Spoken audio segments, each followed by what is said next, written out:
Chapter 9. The Midnight Duel.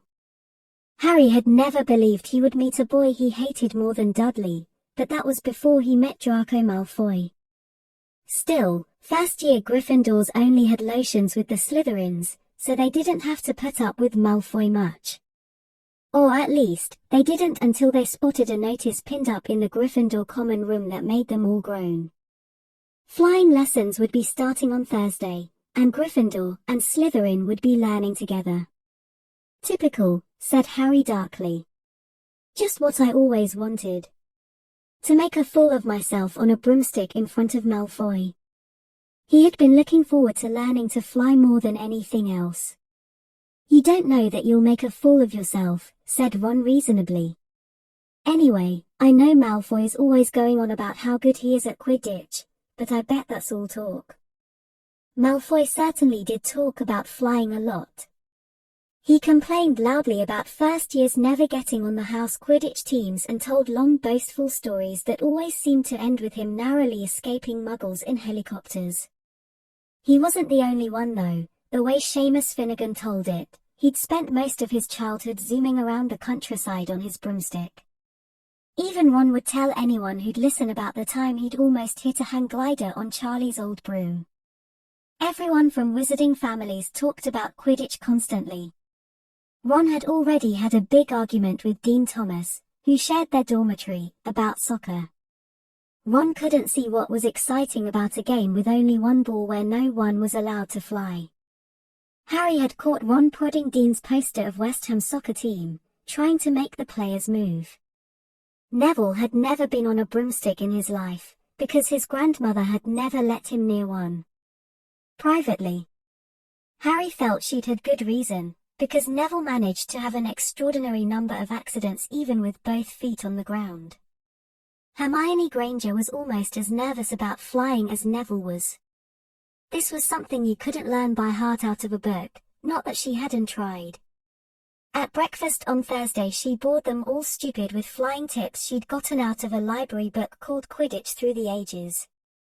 Neville was hanging on to her every word, desperate for anything that might help him hang on to his broomstick later, but everybody else was very pleased when Hermione's lecture was interrupted by the arrival of the mail. Harry hadn't had a single letter since Hagrid's note, something that Malfoy had been quick to notice, of course. Malfoy's eagle owl was always bringing him packages of sweets from home, which he opened gloatingly at the Slytherin table. A barn owl brought Neville a small package from his grandmother. He opened it excitedly and showed them a glass ball the size of a large marble, which seemed to be full of white smoke. It's a remember-all, he explained. Gran knows I forget things, this tells you if there's something you've forgotten to do. Look, you hold it tight like this and if it turns red, oh. His face fell, because the remember-all had suddenly glowed scarlet. You've forgotten something. Neville was trying to remember what he'd forgotten when Draco Malfoy, who was passing the Gryffindor table, snatched the remember-all out of his hand. Harry and Ron jumped to their feet. They were half hoping for a reason to fight Malfoy, but Professor McGonagall, who could spot trouble quicker than any teacher in the school, was there in a flash. What's going on? Malfoy's got my remember-all, Professor. Scowling, Malfoy quickly dropped the remember-all back on the table. Just looking, he said, and he sloped away with Crabbe and Goyle behind him. At 3:30 that afternoon, Harry, Ron, and the other Gryffindors hurried down the front steps onto the grounds for their first flying lesson. It was a clear, breezy day, and the grass rippled under their feet as they marched down the sloping lawns toward a smooth flat lawn on the opposite side of the grounds to the Forbidden Forest, whose trees were swaying darkly in the distance. The Slytherins were already there, and so were 20 broomsticks lying in neat lines on the ground. Harry had heard Fred and George Weasley complain about the school brooms, saying that some of them started to vibrate if you flew too high, or always flow slightly to the left. Their teacher Madam Hooch arrived. She had short grey hair and yellow eyes like a hawk. Well, what are you all waiting for? She barked. Everyone stand by a broomstick. Come on, Hurry up. Harry glanced down at his broom. It was old and some of the twigs stuck out at odd angles. Stick out your right hand over your broom, called Madam Hooch at the front, and say up. Up, everyone shouted. Harry's broom jumped into his hand at once, but it was one of the few that did. Hermione Granger's had simply rolled over on the ground, and Neville's hadn't moved at all. Perhaps brooms, like horses, could tell when you were afraid, thought Harry. There was a quaver in Neville's voice that said only too clearly that he wanted to keep his feet on the ground. Madam Hooch then showed them how to mount their brooms without sliding off the end, and walked up and down the rows correcting their grips. Harry and Ron were delighted when she told Malfoy he'd been doing it wrong for years. Now, when I blow my whistle, you kick off from the ground, hard, said Madam Hooch. Keep your broom steady, rise a few feet, and then come straight back down by leaning forward slightly. On my whistle, 3, 2 inch. But Neville, nervous and jumpy and frightened of being left on the ground, pushed off hard before the whistle had touched Madam Hooch's lips. Come back, boy, she shouted, but Neville was rising straight up like a cork shot out of a bottle, 12 feet, 20 feet. Harry saw his scared white face look down at the ground falling away, saw him gasp, slip sideways off the broom and wham! A thud and a nasty crack and Neville lay face down on the grass in a heap. His broomstick was still rising higher and higher, and started to drift lazily toward the forbidden forest and out of sight. Madam Hooch was bending over Neville, her face as white as his.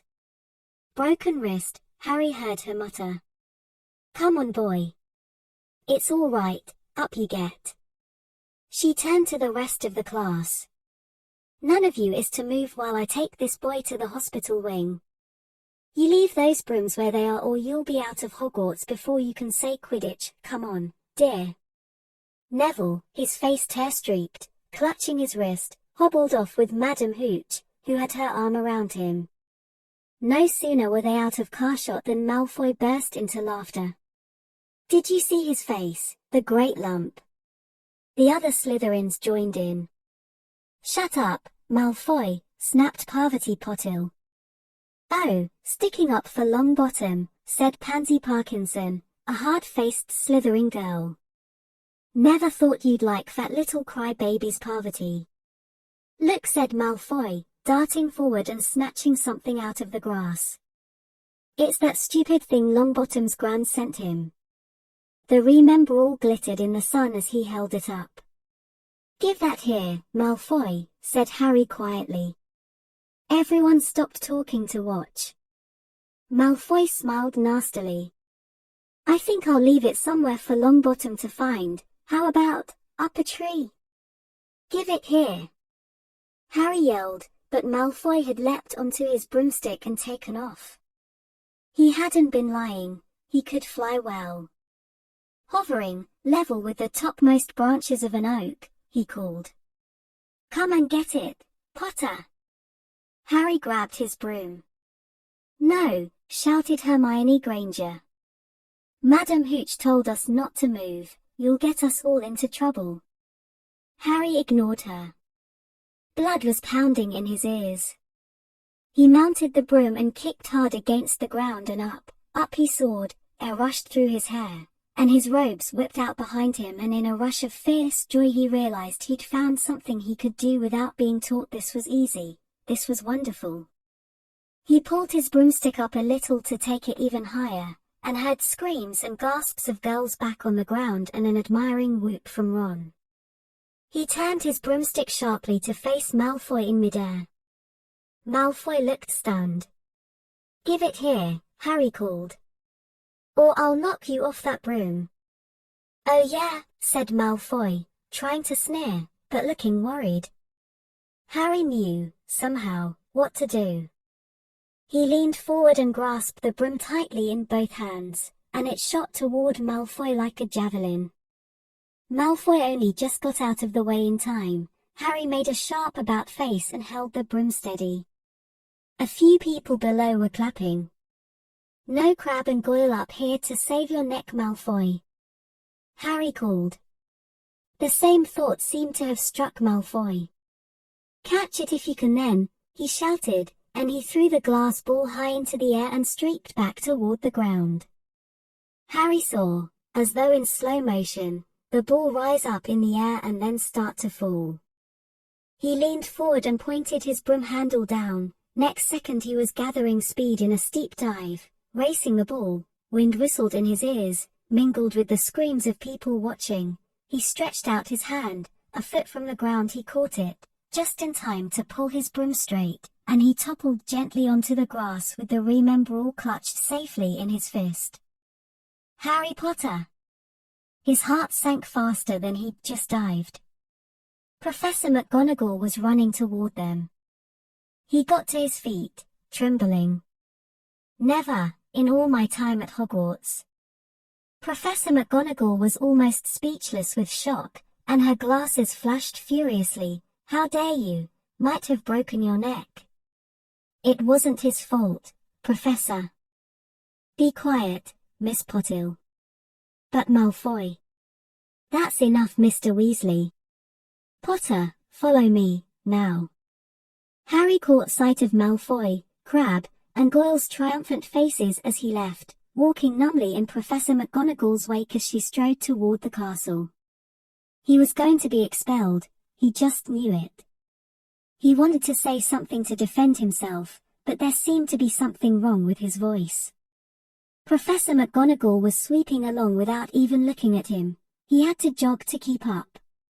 Now he'd done it. He hadn't even lasted 2 weeks. He'd be packing his bags in 10 minutes. What would the Dursleys say when he turned up on the doorstep? Up the front steps, up the marble staircase inside, and still Professor McGonagall didn't say a word to him. She wrenched open doors and marched along corridors with Harry trotting miserably behind her. Maybe she was taking him to Dumbledore. He thought of Hagrid, expelled but allowed to stay on as gamekeeper. Perhaps he could be Hagrid's assistant. His stomach twisted as he imagined it, watching Ron and the others becoming wizards while he stumped around the grounds carrying Hagrid's bag. Professor McGonagall stopped outside a classroom. She opened the door and poked her head inside. Excuse me. Professor Flitwick, could I borrow wood for a moment? Wood? Thought Harry, bewildered, was wood a cane she was going to use on him? But wood turned out to be a person, a burly fifth-year boy who came out of Flitwick's class looking confused. Follow me you two, said Professor McGonagall, and they marched on up the corridor, Wood looking curiously at Harry. In here. Professor McGonagall pointed them into a classroom that was empty except for Peeves, who was busy writing rude words on the blackboard. Out Peeves, she barked.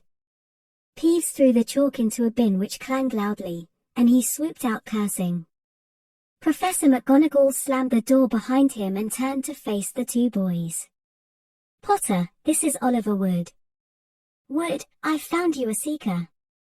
Wood's expression changed from puzzlement to delight. Are you serious, Professor? Absolutely, said Professor McGonagall crisply. The boy's a natural. I've never seen anything like it. Was that your first time on a broomstick, Potter? Harry nodded silently. He didn't have a clue what was going on, but he didn't seem to be being expelled, and some of the feeling started coming back to his legs. He caught that thing in his hand after a 50-foot dive, Professor McGonagall told Wood. Didn't even scratch himself. Charlie Weasley couldn't have done it. Wood was now looking as though all his dreams had come true at once. Ever seen a game of Quidditch, Potter? He asked excitedly. Wood's captain of the Gryffindor team, Professor McGonagall explained. He's just the build for a seeker, too, said Wood, now walking around Harry and staring at him.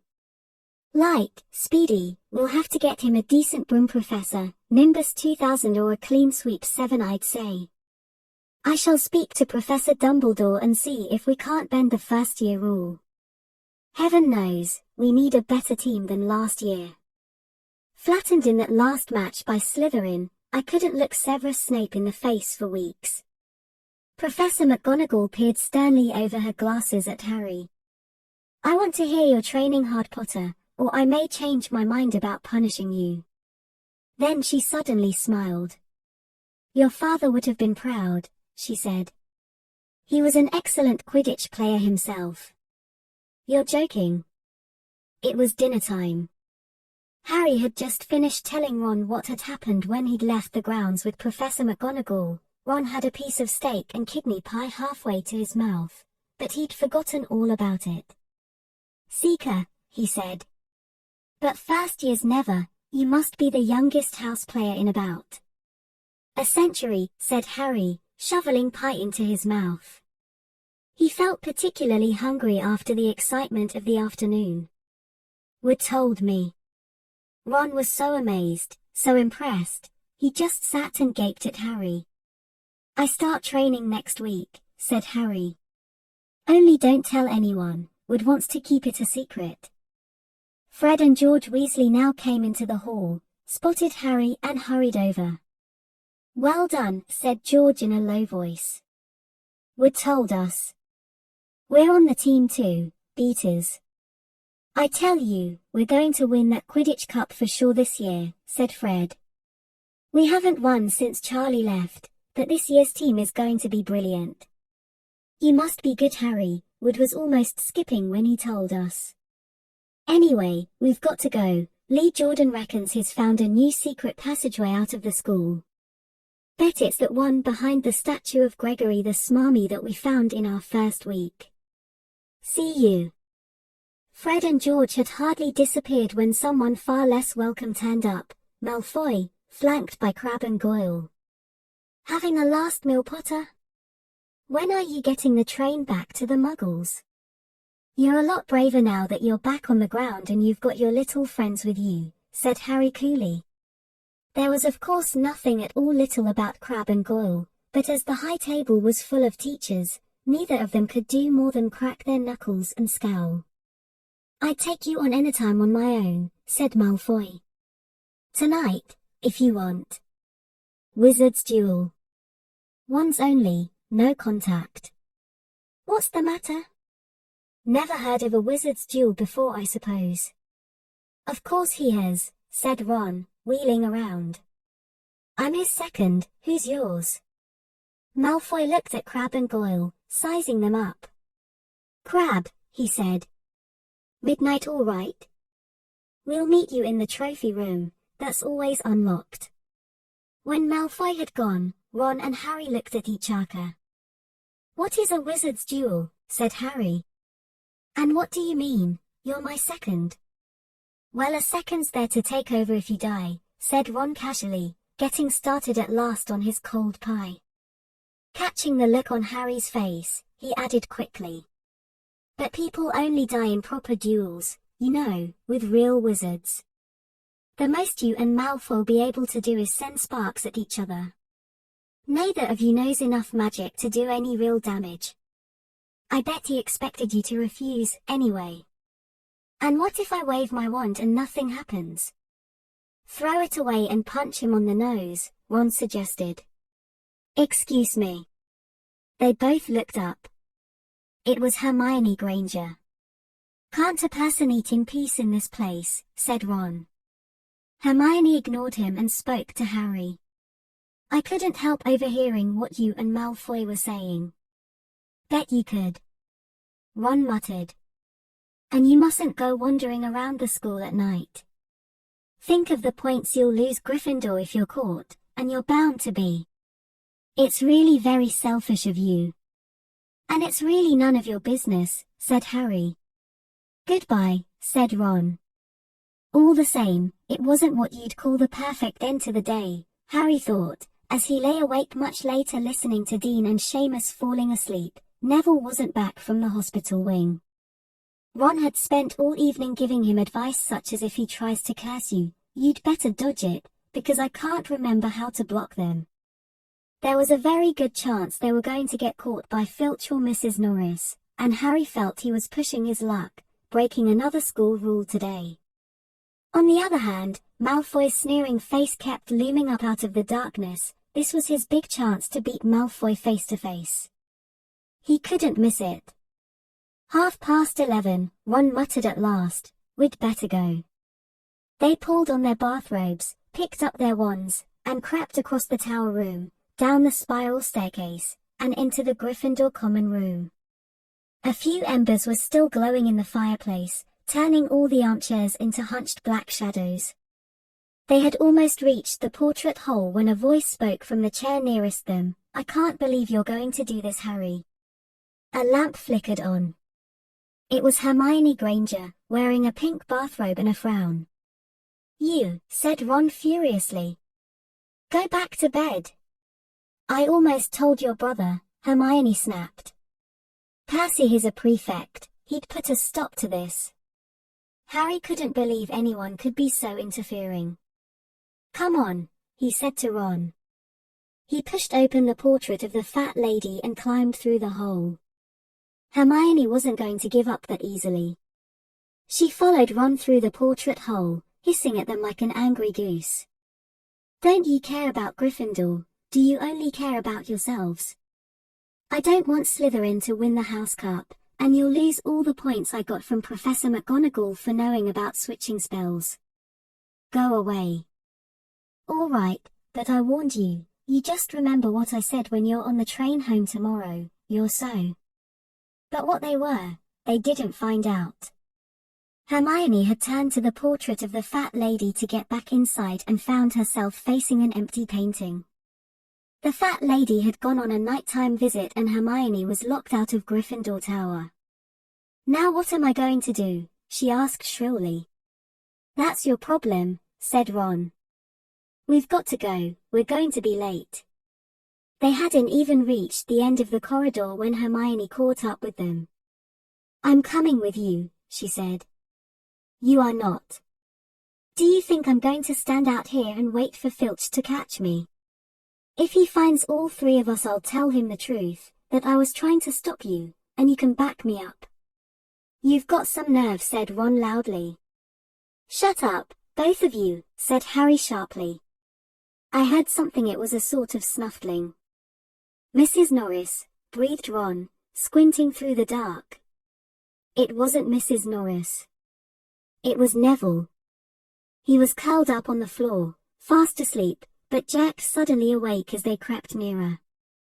Thank goodness you found me. I've been out here for hours. One couldn't remember the new password to get into bed. Keep your voice down, Neville. The password's pig snout, but it won't help you now. The fat lady's gone off somewhere.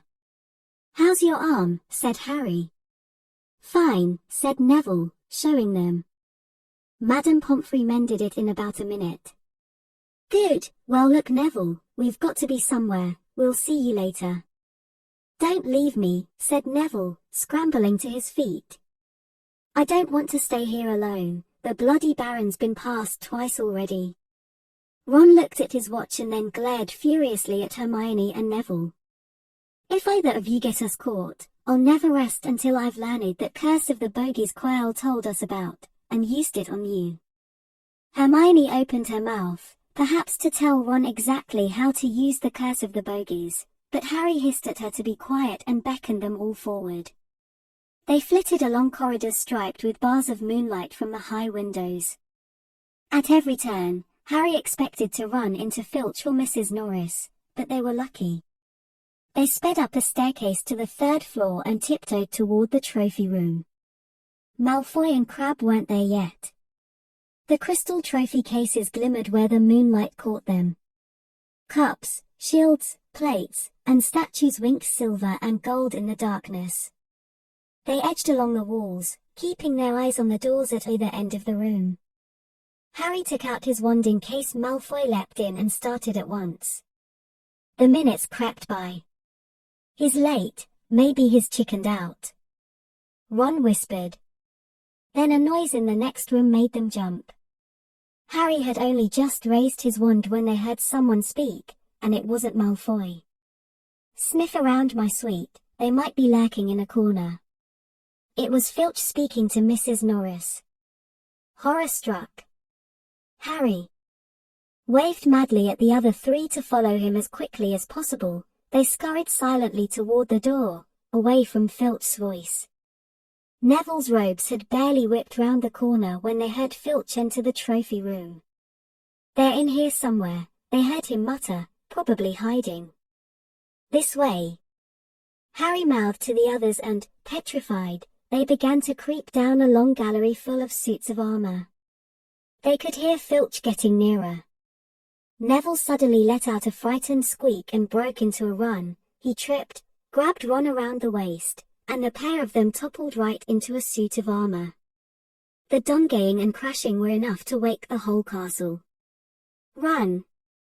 Harry yelled, and the four of them sprinted down the gallery, not looking back to see whether Filch was following. They swung around the doorpost and galloped down one corridor then another, Harry in the lead, without any idea where they were or where they were going. They ripped through a tapestry and found themselves in a hidden passageway, hurtled along it and came out near their charms classroom, which they knew was miles from the trophy room.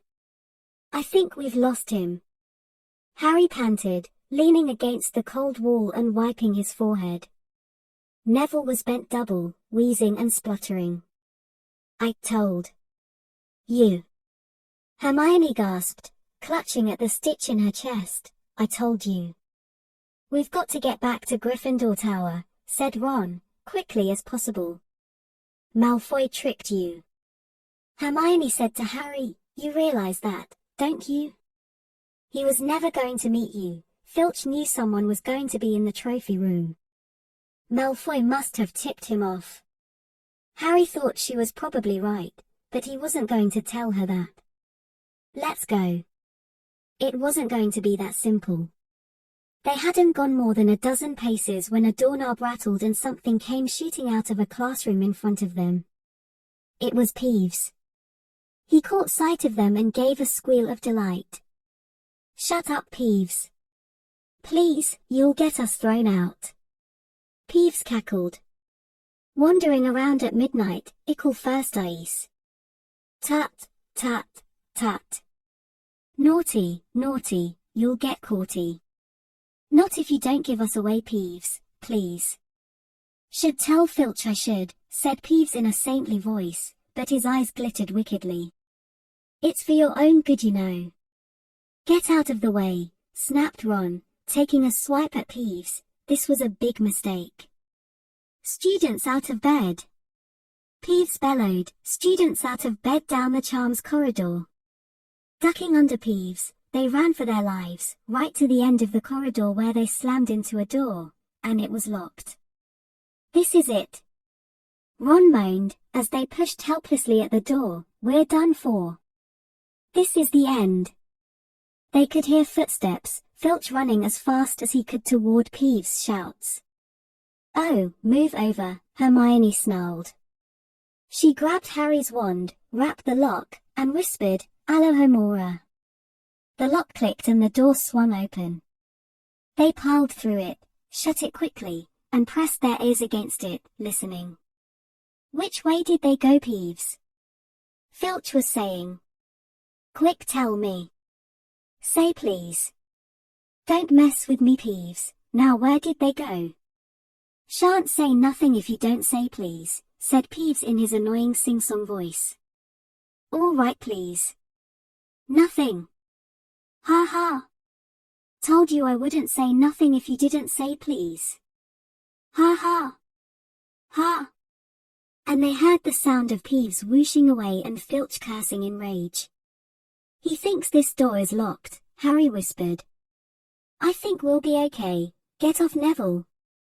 For Neville had been tugging on the sleeve of Harry's bathrobe for the last minute. "What?" Harry turned around and saw, quite clearly, what. For a moment, he was sure he'd walked into a nightmare. This was too much, on top of everything that had happened so far. They weren't in a room, as he had supposed. They were in a corridor. The forbidden corridor on the 3rd floor. And now they knew why it was forbidden. They were looking straight into the eyes of a monstrous dog, a dog that filled the whole space between ceiling and floor. It had 3 heads. 3 pairs of rolling, mad eyes, 3 noses, twitching and quivering in their direction, 3 drooling mouths, saliva hanging in slippery ropes from yellowish fangs. It was standing quite still, all 6 eyes staring at them, and Harry knew that the only reason they weren't already dead was that their sudden appearance had taken it by surprise, but it was quickly getting over that.